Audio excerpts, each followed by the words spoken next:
Hey guys, Boot here again, and I'm going to go through with part 2 of this bass slash mid sound design tutorial.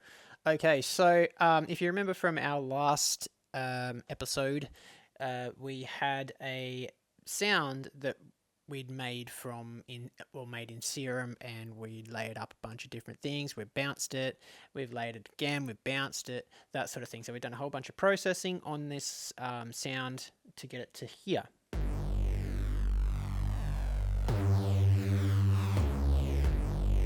Okay. All right. So we've got a raw sound. Okay, that isn't the sound that I want to end up with at the in the tune. It's just a building block. Okay, it's a very long-winded building block, but if you do that, you'll have all this movement and you'll have a unique sort of sound of your own that you can then go on and start manipulating in other ways. Okay, so as you can see here, I've put in a few things now. So I've got a little riff up the top here in MIDI, and I've got just some drum parts. Very basic. All I've got is a kick and just a little break over the top. I haven't really processed those at all very much. All I've done is just to clean things up just for the purpose of this. I've just cut that out down the bottom there, and yeah, I've cut that out so it's not clashing with the kick, and just cut out a bit of the harshness up the top there. So I haven't added any saturation. I haven't even bust those out to start, doing some things with them. I thought I'd leave all the drum stuff and the mix down stuff for another tutorial, but I've done that just so it sounds, semi-decent for the sake of this one. This is more about the mids or the bass. Okay, so I've got a riff up the top. It's still just this one part in Contact here, our third generation from that previous video. And so just let's have a listen to how that sounds.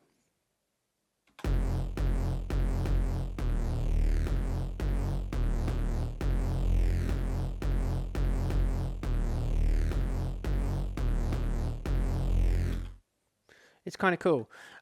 So what I wanted to do instead of this little end part here, I had a better idea. I'll take that up an octave. I'll pitch bend that down. So already I'm starting to get just some ideas just from that, hearing that riff. Okay, now with Cubase, if you have that MIDI thing there and you pitch it down, when the loop comes back around, it's actually going to be pitched down. So you need to reset that by putting in pitch bend there, and that'll automate it back up to the correct pitch. Okay, so let's listen to that.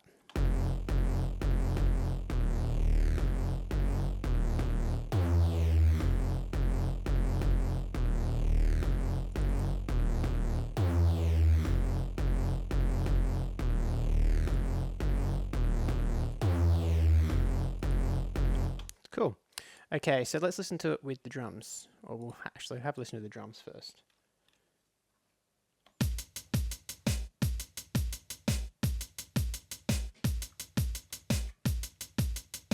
Just very basic groove. Okay, so let's have a listen to that riff with the groove.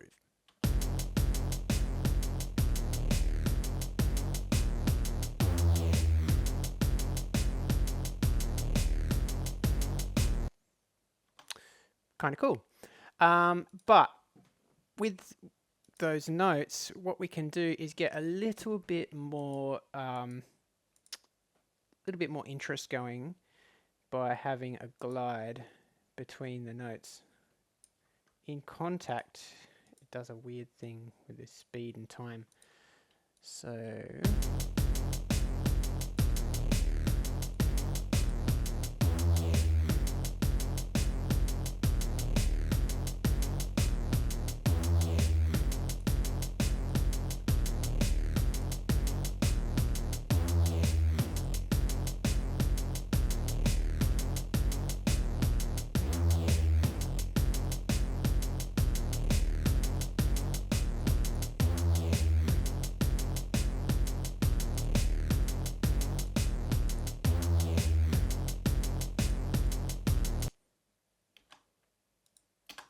sounds cool.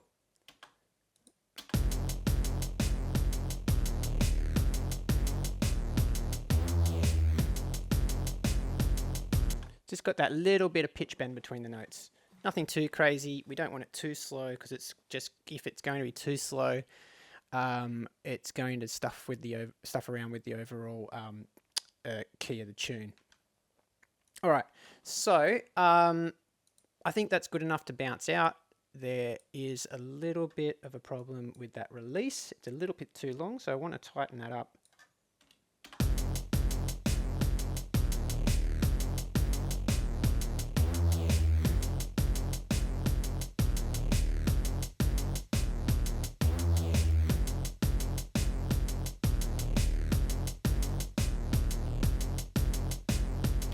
Yeah, so when that was up at about 300 milliseconds, it was a bit loose, and so it sounded a bit messy. So that just tightens up the sound there.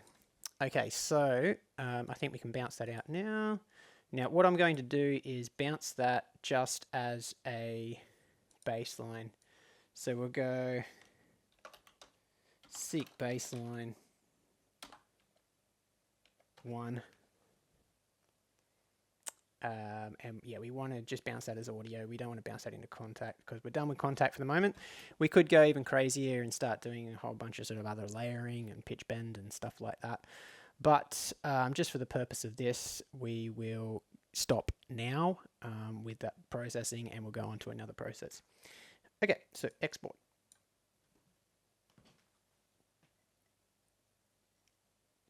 All right, so there's our baseline.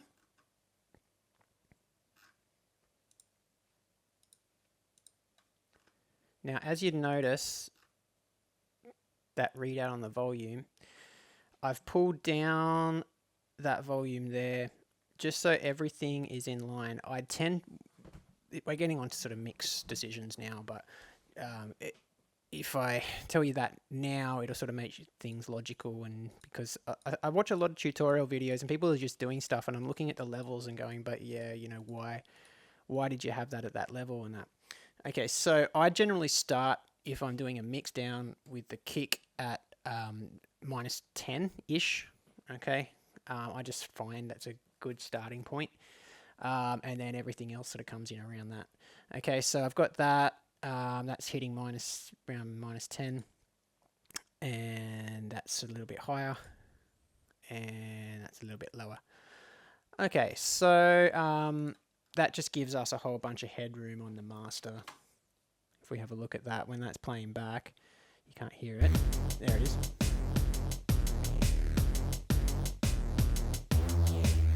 We've got all that headroom up the top there.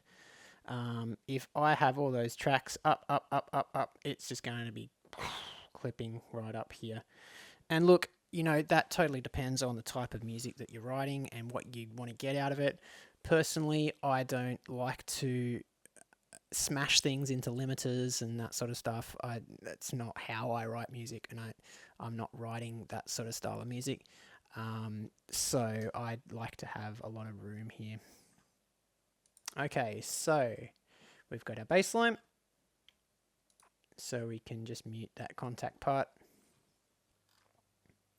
Might move that up here. All right, so alrighty. So what I'll do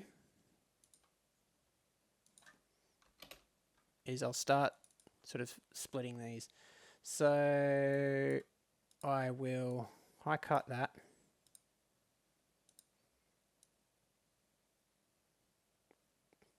About there, we'll see how that sounds. Low cut it. Just so we're not getting any of that stuff down the bottom. All right.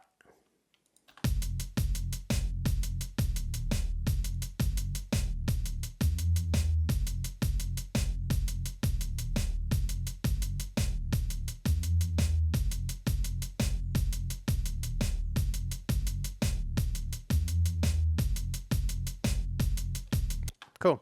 So there's our bottom end. All right. So we will copy that across here and across again, and then we can just start having some fun with it. So first things first, you want to get that out of the way of that bottom end. So we sort of pat it around there. You don't want to cross it over just there. You maybe want to push it up a little bit. Okay.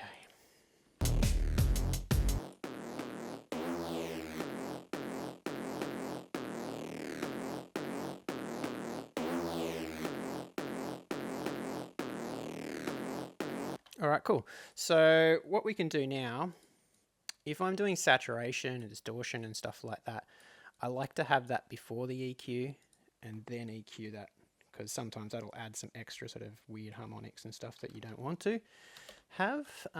So we'll put in a camel fat and get rid of that silly preset.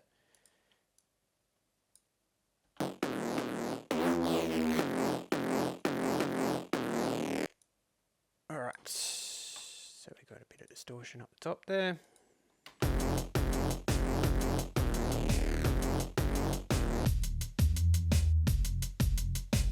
Cool.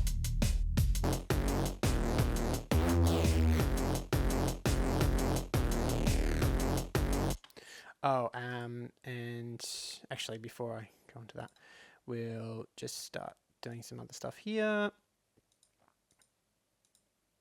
So that was that. Oh, that was that meta flanger and stuff that we had before. So Pro Q, yeah. So we'll layer this one up even higher. We might want to cut the top out of that one, just so they're not clashing too much, and they're not giving us a whole bunch of other crap up the top. So maybe about there. You want to look at these mids as like guitars, but double guitars. No, so like guitars, because they often this mid-range sort of thing here is the same range that you and the same, a lot of the same sort of, you know, tonal color and that sort of thing as an electric guitar, a distorted electric guitar. So you can think of it like that. All right, so with this part, what we'll do, we'll add a different saturation. We'll add the Fabulous Satin, which I really like. It's got all different types of saturation. So you've got, you know, just your sort of standard things like, you know, your tape and your sort of desk and tube and that sort of emulation. And then you've got all guitar amps and all other sorts of crazy distortion and stuff. So you've got your saturation and you've got amps. So I like to play around with some of the amps, and some of them sound crap, but some of them sound good, and it all depends on the context as well. So we'll go through a few presets and just sort of see if that sounds any good to us. Sounds terrible. Okay, so I want to pull the volume down. That one's up too loud too.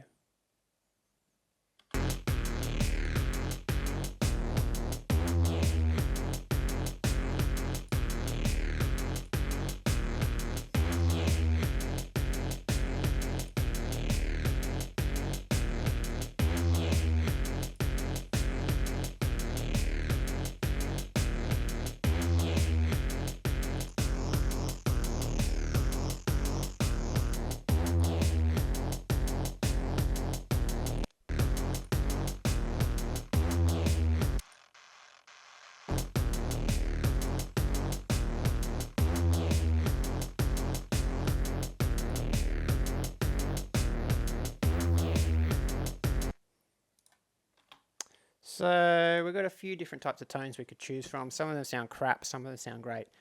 So these boutique ones are alright, but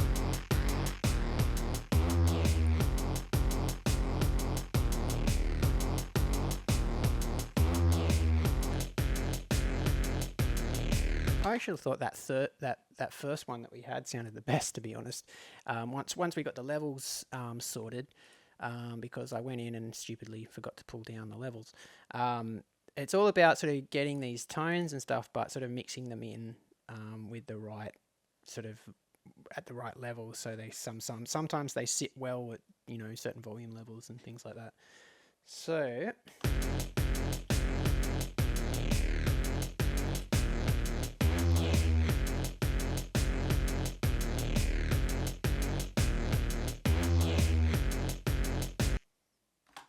cool. Okay, so we've got a whole bunch of layered sort of sound now, and now we're starting to get a bit more complex on it because we've got a riff and we've sort of split those into different frequency bands. That's just something I do unconsciously. Sorry if I didn't explain that properly. What I've done there is I've split that into different bands. So I've got a low, and the thing is with that low end, some people will put like a sign or something for their sub or whatever. And you know, once again, it's all contextual, so depends on the tune. But for these sort of type sounds, I like to have the original sound as the sub because it's got all the movement from that sound. You know, it's sort of moving in regards to amplitude and sort of even down the bottom end, there's still some of that sort of, you know, movement going on that follows that original sound. And so I kind of like that with the sub. Sometimes it's important not to have just a consistent sub that's just going all the time. You know, you want something that sort of sound. Okay. Once again, it's good to vocalize things. All right. So what I will do next is to add a group channel or a bus, and you know they've all got different names depending on what DAW you use and all that sort of stuff. So we've got our group track there. We got sick bassline. We'll go sick bassline layer 1, sick bassline layer 2, and sick bassline sub. And we go bass group. All right, so we want to route those and send those into the same group. Okay, so all that is now going into that bass group there. So those three, they're all going in there.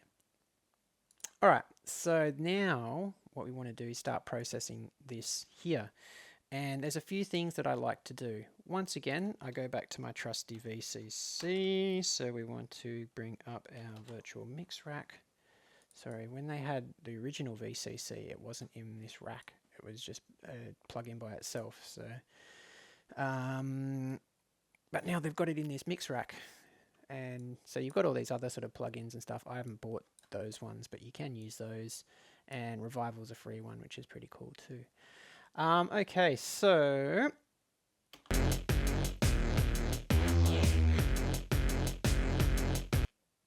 all right. So that audio, why that keeps cutting out is because I'm using a demo version of this plug that gets that audio from Cubase into the cam recording software. So that's why it keeps cutting out. I haven't paid for it yet because it's like $50 and I'm a poor student. Okay, so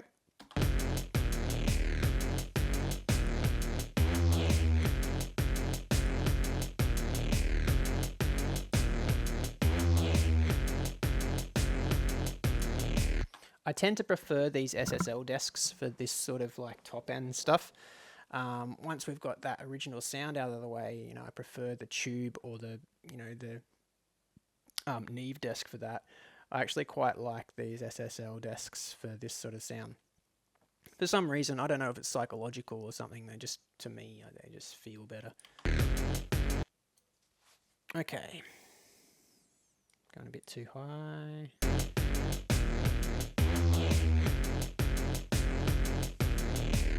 Okay, we're good there. All right, we'll add some saturation.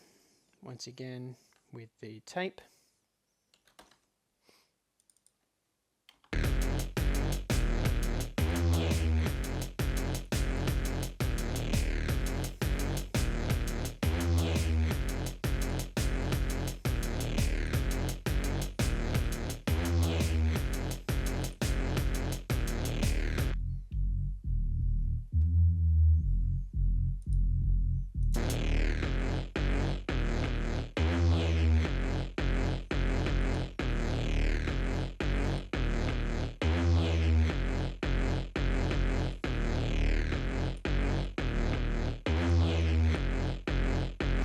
I always like to flick through settings just to see how they're affecting the sound, and just to sort of tweak them that way. All right, so we got that.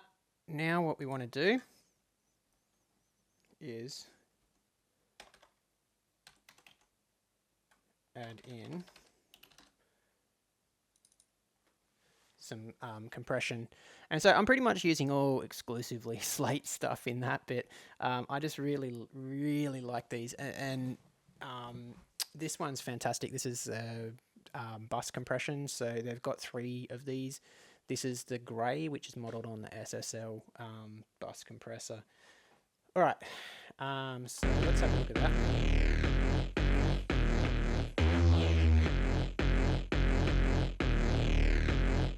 Okay, so first I adjust the ratio. I usually sort of start about 1.5, and then I bring the threshold right down, just so it's just going to be slamming it. And so that's going to give us an idea of what the compression is going to be doing. Then I pull the threshold back up.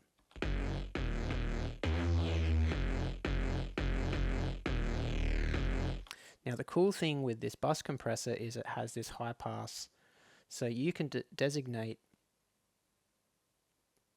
because bottom end affects the compressor before the tops do, so you can sort of designate where that's going to, when that comes through to the, it doesn't actually high pass the sound, it just high passes the signal that's going into the compression thing, and then that doesn't affect the compression. So because we've got a lot of low frequency content in that, we want to sort of pull that up a bit, just maybe so we've got the fundamental and the second harmonic, which was about here, I think. Maybe we'll just go with the fundamental.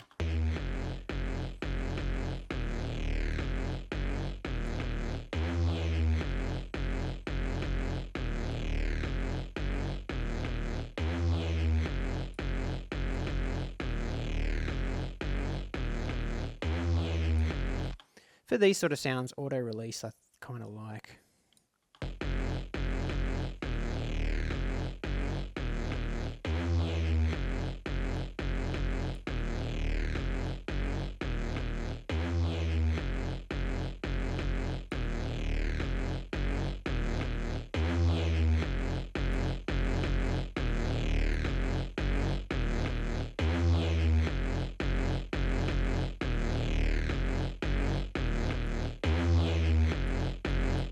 And you've got a mix function. I generally don't worry about this for bass stuff. That's I tend to use that more for drums.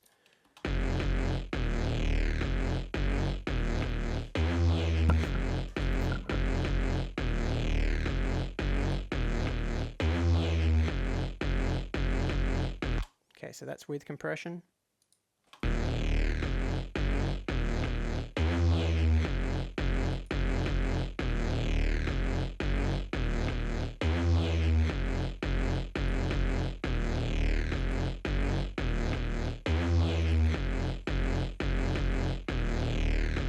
It's not doing a whole lot. It's just knocking about sort of 2 to 3 dB off. I don't want to slam the crap out of that. Okay, maybe I'll pull the ratio up a little bit, because we're not going to be too precious with this sort of stuff. It's not a mix down. It's a really loudish sort of sound. Okay.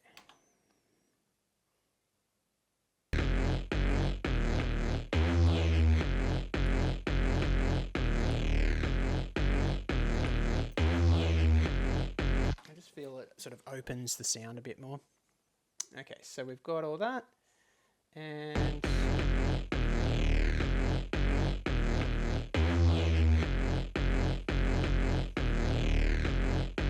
so level-wise we're looking okay, so I might bounce that out. Okay, so seek baseline Gen 1. And we want to bounce that in, pull an audio track, go some. Okay, there he is. All right, so we can now, I might just save that there just so I've got it at that point. Shoot 3.5, and we'll clear those tracks, and we've got a baseline there. Okay, so we can start having a bit of fun with this. Remember when we detuned those off each other in that first video? Let's see what that sounds like if we do it again here. We don't want to do the bottom though.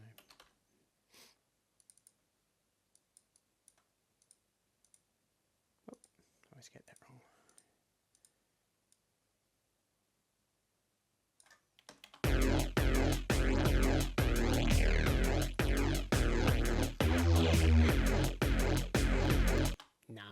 Nah, not happening.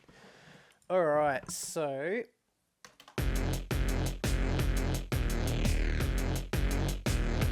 cool. So we'll split them again.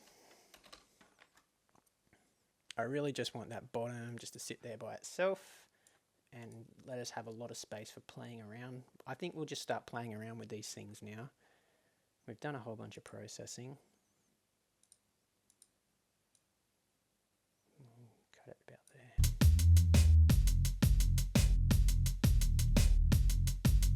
Okay, so notice we've got our harmonics down the bottom here. Fundamental, first harmonic, second harmonic, and then they drop off after that.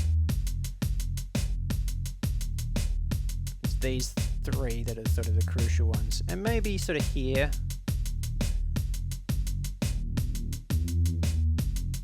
But then they start sort of interfering with our stuff up the top. It can sound a bit muddy. Cool. Alright, so we're good there. Okay, so what I'll do with this guy, we've already started doing that.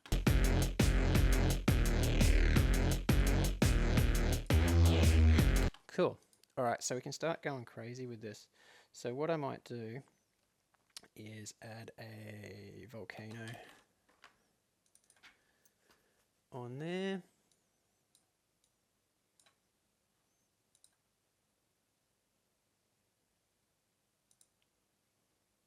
And go with the tube. 24.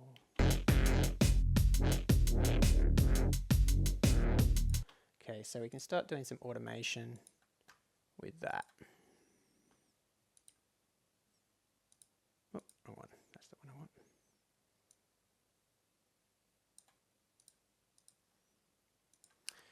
Okay. So we want to grab the frequency, switch on our automation.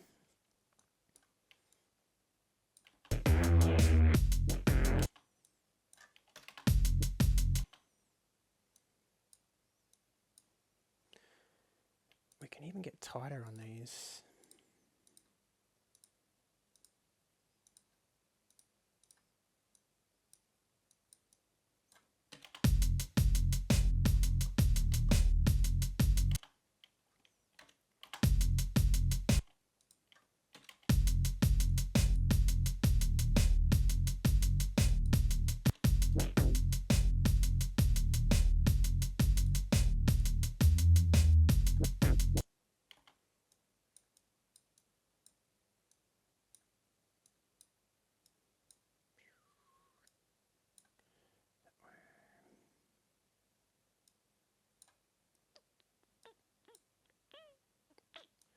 Oh, come on.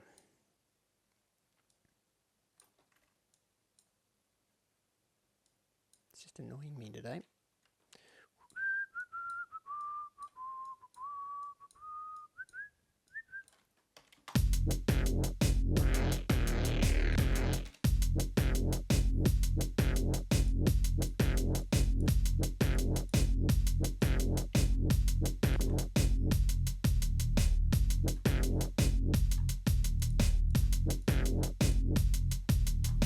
So we can copy that.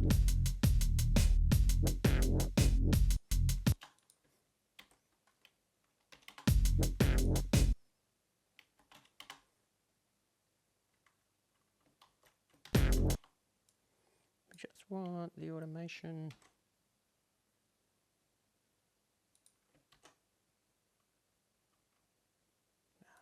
Is it there? There it is.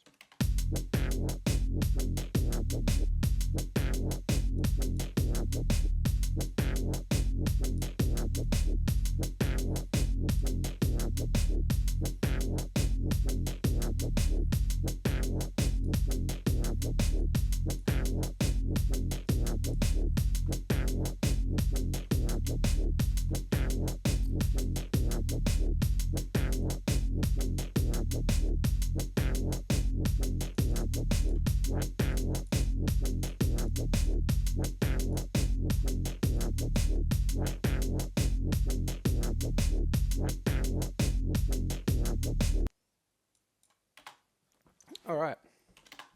So yeah, I'm just trying to get a bit of a groove going with it.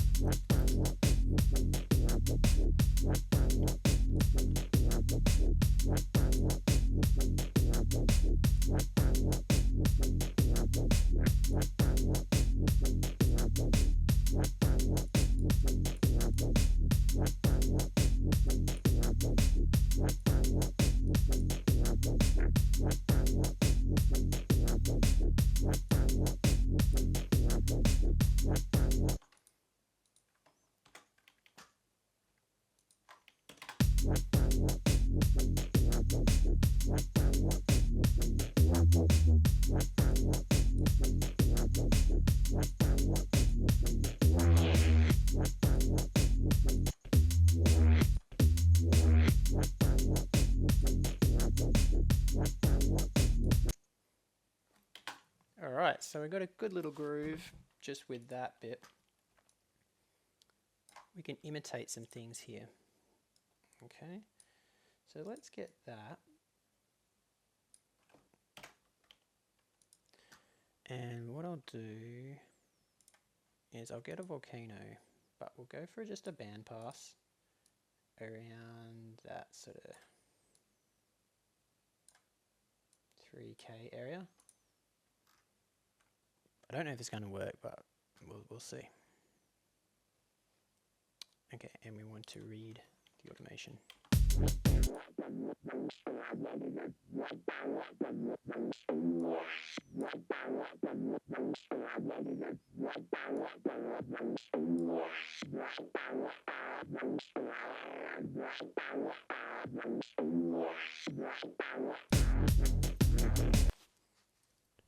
All right.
So you can see what I'm doing. I'm just basically playing around with this stuff. That's why I'm not sort of commentating at the moment. I'm just sort of in the zone. So I'll just let you watch what I'm doing and then I'll explain. And if you've got any sort of questions or anything like that, just chuck them in the comments or hit me up.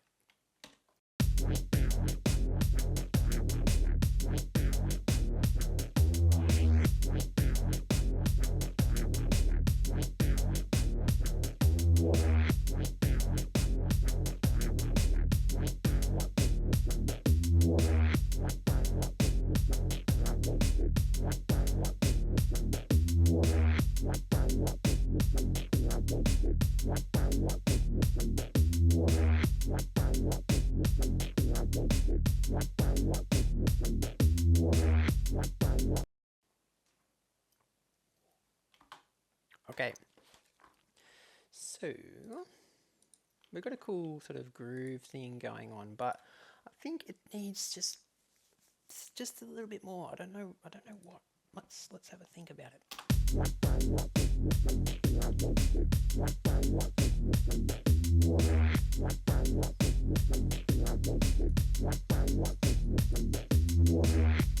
Oh yeah, let's just do a little bit of this.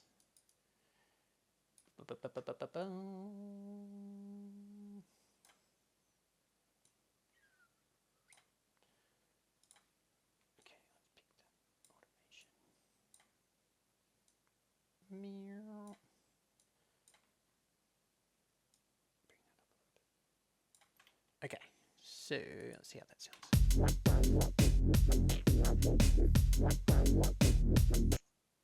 Oh, don't cut out on me there.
So we'll bust those out.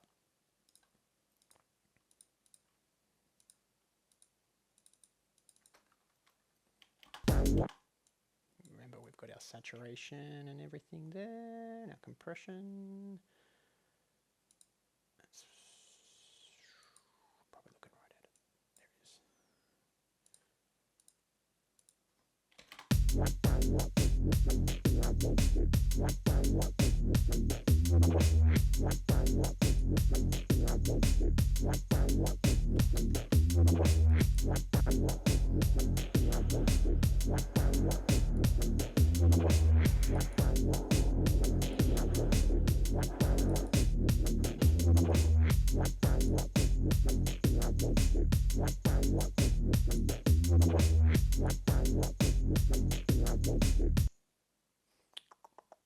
What I'm going for here is like just a short room reverb.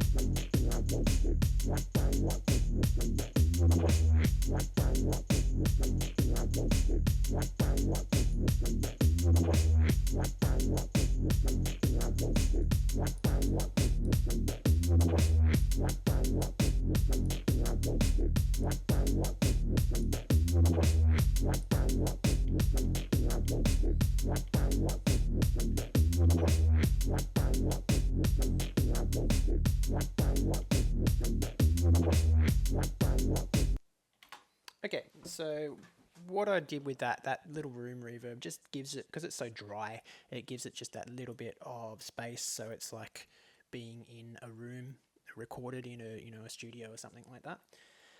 So we'll do some more saturation with this.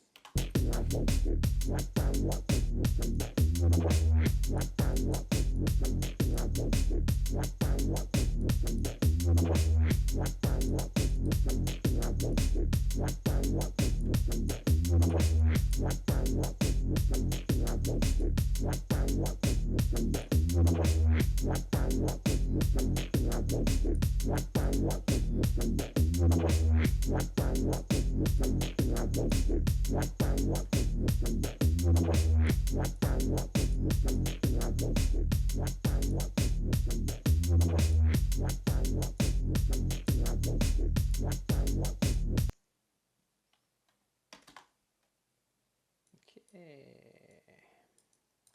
pull that back up a bit.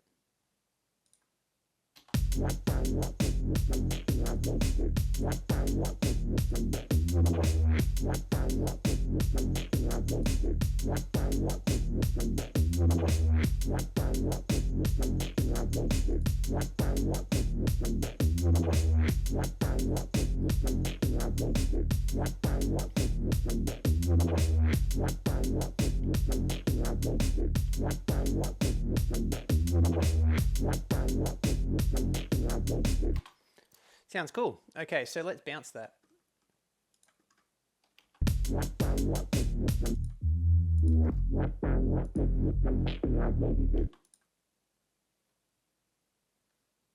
Actually, I might just save that preset because I won't bounce it with reverb. I don't like printing things with reverb. You want to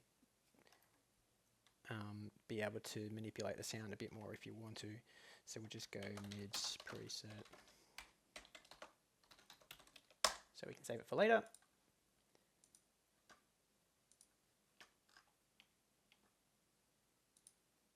I'm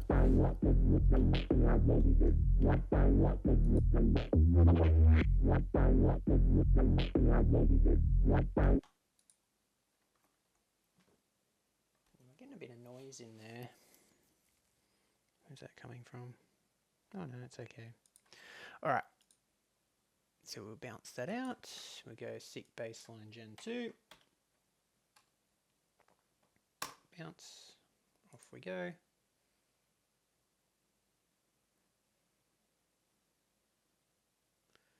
And I might just save that. 3.6, whatever. Okay, so there's our thing. Get rid of this junk. Actually, I might just sort of save that there just so we've got that automation there in case we want to copy it again for some reason. We might want to do that.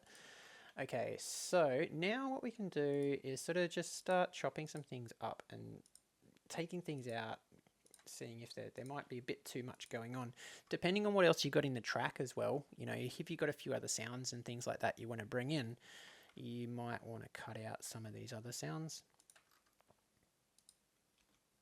Whoop.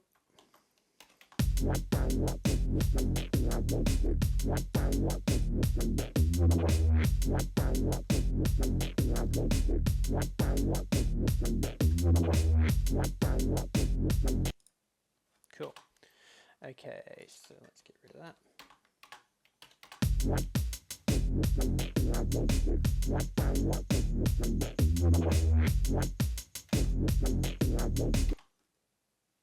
do this.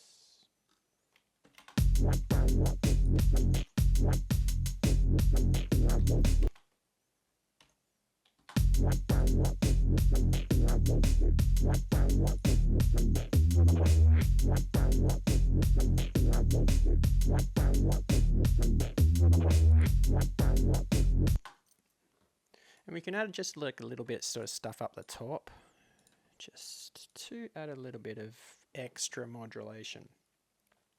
So if I throw in a Pro Q, just to cut off that bottom. And we want a, what mod are we going to be using? Vapor. This is cool. It's an old one. Audio Damage Vapor. It's kind of like a chorusy kind of thing, but it's like this diffusion, so it's got this reverb kind of vibe to it. It's cool.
We can do this trick here too.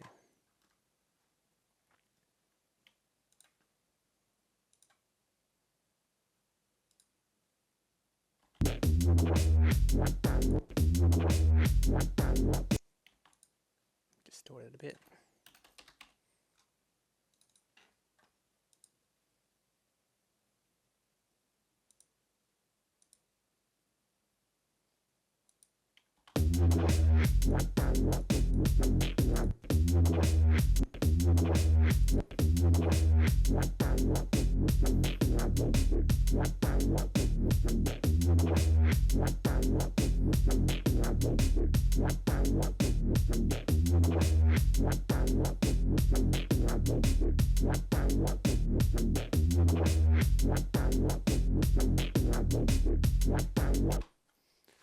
Okay, so look, I think we've got something kind of solid there that we could work with. I mean, I could keep going for hours tweaking that, adding new ones in, and you know, really just starting to sculpt out a tune there.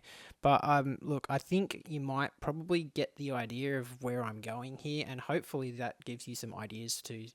I mean, this isn't only one way of doing things. This is just one way of how I make these sort of sounds. But look, I use it a lot, and there's so many different possibilities. It's got a lot of potential that you can do with this sort of thing. So, yeah, look, hit me up. As I said, hit me up on Facebook, or just leave a comment in the video or whatever if you want to know anything. I'm quite happy to help you out. Cheers. See ya.